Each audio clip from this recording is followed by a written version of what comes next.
Hello my dear students, আশা করি সবাই ভালো আছো। যেমনটা লাস্ট ভিডিওতে আমি বলেছিলাম যে আমরা তিনখানা যে বেসিক বা fundamental accounting concepts or assumptions আছে সেগুলো নিয়ে আলোচনা করব। তো আজকে আমরা করতে চলেছি ফার্স্ট গোয়িং কনসার্ন অ্যাজাম্পশন নিয়ে আলোচনা। কি এটা? আমি যখন একটা বিজনেস স্টার্ট করব তখন এটা ভেবে করি না যে আজ স্টার্ট করবো আর দুদিন পরে বন্ধ করে দেবো, বরঞ্চ এটা ভেবে শুরু করি আমি এটা সারা জীবন চালাবো, এখান থেকে প্রচুর উন্নতি করব, আমার নেক্সট জেনারেশন এই বিজনেস চালাবে, আমার বিজনেস চলতেই থাকবে।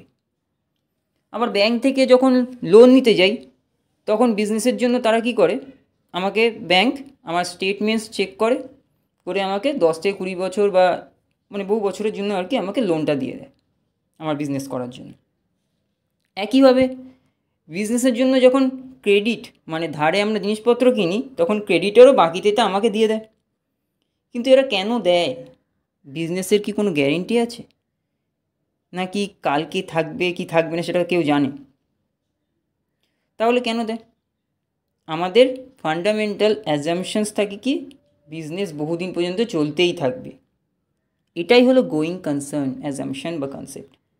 So that means what according to going concern concept we assume that if I have started our business it will continue for ever. এবার ফর এভার আবার রিলেশনের ব্যাপারে চলে যাবো না, ফর এভার সারা জীবনের জন্য, তো ফোরসিয়েবলও বলতে পারো, একই বোঝায়। চলে এসো আমরা ডেফিনেশনটা পড়ি। Business will continue for a foreseeable future and there is no intention to close the business. Foreseeable হচ্ছে যতদূর পর্যন্ত তুমি চিন্তা করতে পারছো, অর্থাৎ যতক্ষণ না পর্যন্ত তুমি এমন কোনো এভিডেন্স পাচ্ছ যে এবার বিজনেস বন্ধ করতে হবে, সেই সময় পর্যন্ত বিজনেস চলবে। হয়ে গেল এই অবধি ক্লিয়ার। এবারে দেখো একটা জিনিস তোমাদের বুঝতে হবে, যে কোনো প্রিন্সিপাল কীভাবে বিজনেসে অ্যাপ্লাই হবে সেটা তোমাকে বুঝতে হবে। শুধুমাত্র এই ডেফিনেশনটুকু মুখস্থ করলে হবে না। ধরো বললো Rahul started a business, he is following this method. এবার তুমি বলো তো কোন প্রিন্সিপাল সে ফলো করছে না বা সে কী ভুল করছে। ও কোনো না কোনো স্পেসিফিক রুল ফলো করছে না, সেটা তোমাকে বলতে হবে। সেটা তুমি শুধু ডেফিনেশন মুখস্থ করলে বলতে পারবে না, তার জন্যে সেই প্রিন্সিপালটা কীভাবে বিজনেসে অ্যাপ্লাই হচ্ছে সেটাও তোমাকে জানতে হবে। আর সেগুলো সব আমি তোমাদেরকে বিস্তারিতভাবে এখানে আলোচনা করব, তো বুঝে নাও জিনিসগুলো। দেখো কীভাবে অ্যাপ্লাই হচ্ছে। It is because of this concept that a distinction is made between capital expenditure, that is expenditure, and that will give benefit for a long period, and revenue expenditure, that is one whose benefit will be consumed or exhausted within the accounting period. কি বলছে জিনিসটা বুঝে নিই একটু।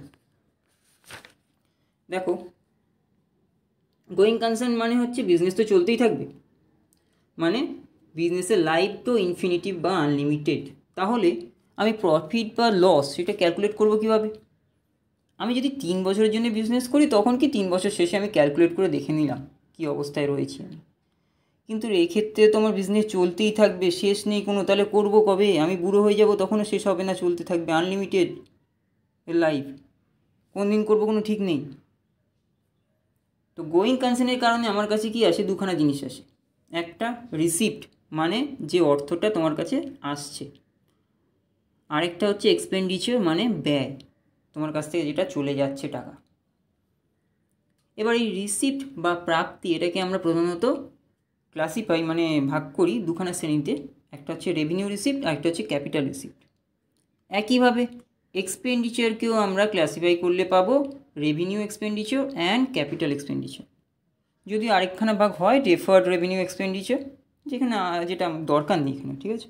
তো ওটা নিয়ে জানার দরকার নেই এখানে। এবার দেখো রেভিনিউ হচ্ছে যেটা তোমার লেস দ্যান 1 ইয়ার বেনিফিট দেবে, আর ক্যাপিটাল হচ্ছে যেটা মোর দ্যান 1 ইয়ার বেনিফিট দেবে। এইটুকু ছোটো জিনিস মনে রাখো। এটা আরও বিস্তারিতভাবে রেভিনিউ আর ক্যাপিটাল আমি নেক্সট ভিডিওতে আলোচনা করে দেবো, সেখান থেকে বুঝে নিও। এখানে এইটুকু জেনে রাখো। তো রেভিনিউ রিসিপ্টের মধ্যে আমার কী কী পড়ছে? সেলস, ডিভিডেন্ড, এগুলো। ক্যাপিটাল রিসিপ্টের মধ্যে পড়ছে ব্যাঙ্ক লোন। রেভিনিউ এক্সপেন্ডিচারের মধ্যে পড়ছে স্যালারি, রেন্ট, ইলেকট্রিক বিল। আর ক্যাপিটাল এক্সপেন্ডিচারের মধ্যে পড়ছে মেশিন, বিল্ডিং, এগুলো সব। আর এইগুলি আমি করলাম কোন প্রিন্সিপালের ভিত্তিতে? Going concern. আমরা তো মেনে নিয়েছিলাম যে বিজনেস চলতেই থাকে, কিন্তু তবুও আমরা দেখি কি যে লেস দ্যান 1 ইয়ার বা মোর দ্যান 1 অ্যাকাউন্টিং পিরিয়ডের জন্য বেনিফিট কে দেবে, আর সেটা করি গোয়িং কনসার্নের বেসিসে আমরা। ঠিক আছে,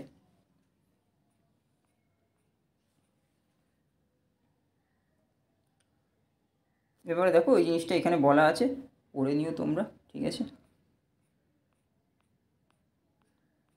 আরও কী কী দেখো আছে, এক এক করে বলছি সব কটাই। এই কনসেপ্ট অনুযায়ী আমরা কী করতে পারি, ফিক্সড অ্যাসেটসের অরিজিনাল কস্টকে রেকর্ড করি, তারপর আমরা কি করি, ডেপ্রিসিয়েশন চার্জ করি। এখানে মেশিন যে বছর পারচেস করা হয়, মেশিনের ফুল কস্টকে সেই বছরে এক্সপেন্স হিসাবে ধরা হয় না। আমি এই বছরে কিনলাম, এই বছরেরই এক্সপেন্স এইভাবে ধরা হয় না, কারণ আমার মেশিনটা অনেক দিন ধরে আমি ইউজ করবো, আমি ওর বেনিফিট পেতে থাকবো। 10 বছর ধরে ইউজ করলে 10 বছর ধরে পেতে থাকবো, তাহলে 1 বছরে কেন আমি ওর এক্সপেন্সটাই ধরে নেবো, 10 বছর ধরে ভাগ ভাগ করে ধরবো এক্সপেন্সটাকে। এই কনসেপ্টের ভিত্তিতে কারেন্ট আর ফিক্সড অ্যাসেটস আর শর্ট অ্যান্ড লং টার্ম লায়াবিলিটিসের ক্লাসিফিকেশন করা হয়। Without this concept such classification would be difficult to justify. এই কনসেপ্ট ছাড়া আমরা এই ক্লাসিফিকেশনটা করতে পারতাম না। তো কি বুঝলাম আমরা এখান থেকে, অ্যাকচুয়ালি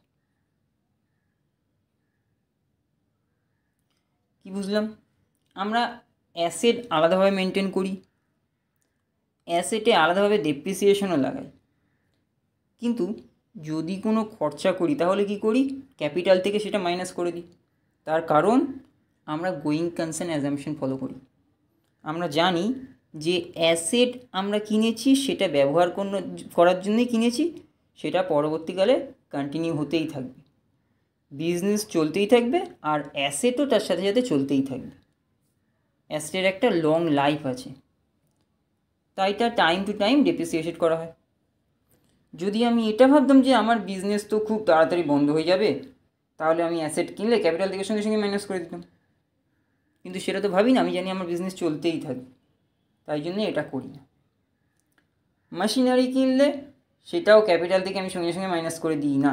ঠিক আছে, তার কারণও সেম, মেশিনারি আমার অ্যাসেট, তাই জন্যে ওটাকে আমি মাইনাস করি না। কিন্তু এটা করি না কেন, just because of this assumption called going concern assumption. Okay, clear? তো ফার্স্ট এটা আমাদের হয়ে গেল। নেক্সট ভিডিওতে আমরা আরও দুখানা কনসেপ্ট নিয়ে আলোচনা করব। Thank you. তোমাদের যদি ভালো লেগে থাকে তাহলে এটাকে লাইক অ্যান্ড সাবস্ক্রাইব অবশ্যই করে দিও।